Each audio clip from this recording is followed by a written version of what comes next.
75 वर्ष की उम्र में सुलोचना देवी की याददाश्त काफी कमजोर होती जा रही थी।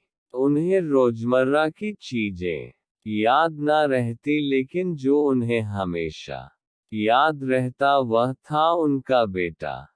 दिन हो या रात, एक पल भी ऐसा ना होता जब उन्हें अपने बेटे की याद ना आती। दूसरी तरफ बेटा था जो साल भर में एक आध बार अपने माँ को फोन कर लिया करता और 1-2 मिनट से ज्यादा बातें भी ना किया करता। फिर भी यह बूढ़ी माँ टकटकी लगाए अपने बेटे का इंतजार करती रहती। एक दिन बेटे का विदेश से फोन आया। हेलो हेलो, सुन रही हो ना माँ? अनिल बोल रहा हूँ, तुम्हारा बेटा। कैसी हो माँ? मैं ठीक हूँ बेटा, तुम बहू और मेरा पोता कैसा है? माँ ने पूछा। सब अच्छे हैं माँ। मैं अगले हफ्ते गांव आ रहा हूँ माँ, तुम्हें लेने। अब हम सब साथ में ही लंदन में रहेंगे माँ। तुम्हारी बहू कह रही थी माँ को यहाँ पर लेकर आओ, बेचारी अकेली वहाँ परेशान होती होगी। बेटे ने कहा। बुढ़ापे की वजह से ठीक से चलने में असक्षम माँ ने पूरे मोहल्ले में घूम घूम कर अपनी इस खुशखबरी को सबको सुनाया। सभी को खुशी हुई, सबको लगा माँ जी के आखिरी दिन अपने परिवार के साथ खुशी से बीत जाएंगे। घर वापस आकर माँ ने अपने घर के कोने कोने को ऐसे देखा जैसे वह अपने दूसरे बेटे को देख रही हो। देखे भी क्यों ना, उस घर को अपने बेटे से कम थोड़ी समझा था। अपने पति के साथ 40 साल यही तो बिताए थे, लेकिन अब मजबूर थी बुढ़ापे के आखिरी साल बेटे और बहू के साथ बिताना चाहती थी। दिल पर पत्थर रखकर घर बेचने के लिए माँ तैयार हो गई। आनन फानन में बेटे ने घर को आधे दामों पर बेच दिया।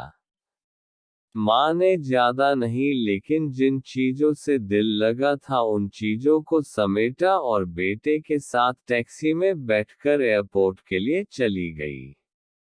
एयरपोर्ट पर आकर बेटे ने माँ से कहा, माँ तुम यहाँ बेंच पर बैठो, मैं सामान और बोर्डिंग पास की जांच करा कर आता हूँ।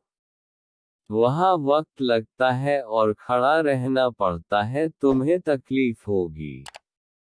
तुम यही आराम करो, मैं यूं गया और यूं आया। माँ बेंच पर बैठ गई और बेटा अंदर चला गया। काफी समय हो गया बेटा वापस नहीं लौटा। माँ सोचने लगी, ज्यादा भीड़ होगी इसलिए देर लग रही होगी। अंधेरा होने को आया, अब तो लोगों की चहलकदमी भी कम होने लगी। माँ को अब चिंता होने लगी।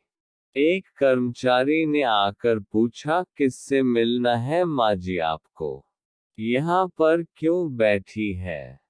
डरती हुई आवाज में सुलोचना देवी बोली, मेरा बेटा अंदर सामान की जांच कराने गया है। लंदन जा रहे हैं हम। कर्मचारी अंदर गया और थोड़ी देर बाद बाहर लौटा। उसने सुलोचना देवी से कहा, माँ जी लंदन जाने वाली फ्लाइट तो दोपहर में ही जा चुकी है और आपका बेटा भी उस फ्लाइट में बैठकर लंदन जा चुका है, अब आपके यहाँ बैठने का कोई मतलब नहीं है। आप भी अपने घर चली जाए। क्या जा चुका है? और मैं घर जाऊं? घर। माँ की आंखों से आंसुओं के सैलाब उठने लगे। जैसे तैसे माँ घर पहुंची, जो अब उसका था ही नहीं, बिक चुका था। वो वही बरामदे में तुलसी के पास सो गई। घर के नए मालिक को उस पर दया आई तो एक कमरा किराए से उसको दे दिया। पेंशन के पैसों से खाना और किराए का बंदोबस्त हो जाता था। दिन बीतने लगे। कुछ दिनों बाद घर के नए मालिक ने सुलोचना देवी से कहा, माँ जी आप अपने रिश्तेदारों के यहाँ पर जाकर क्यों नहीं रहती है? इस उम्र में आपके लिए वही अच्छा होगा। दोस्तों, सच बता रहा हूँ माँ की ऐसी बातें सुनकर मेरी आंखों में आंसू आ गए।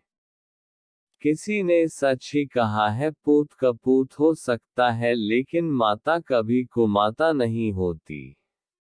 दोस्तों, आप सभी से हाथ जोड़कर विनती करता हूँ अपने माता पिता की जितनी हो सके सेवा करना। उनके साथ कभी बुरा बर्ताव